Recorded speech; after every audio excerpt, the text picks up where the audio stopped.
Holy basil plant. Holy or sacred basil is perennial-type basil native to India. It ranges slightly in coloration from green to darker purple, hints on green leaves. The flowers of this basil are very fragrant, small, pinkish to purple in colorization.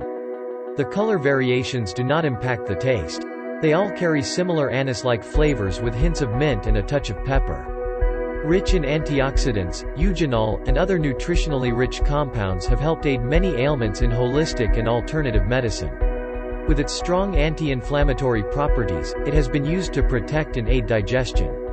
Some research has also been done into the potential cancer cell growth inhibiting properties displayed in this basil variety. Holy basil has long been used by Hindu monks and is considered sacred to the Hindu god Vishnu. It is used when conducting morning prayers to ensure well-being of one's spirit and family. This herb's adaptogenic properties have made it a staple for naturally reducing stress and its effects on the body. Thought to increase natural resistance to stress-related diseases and anxiety.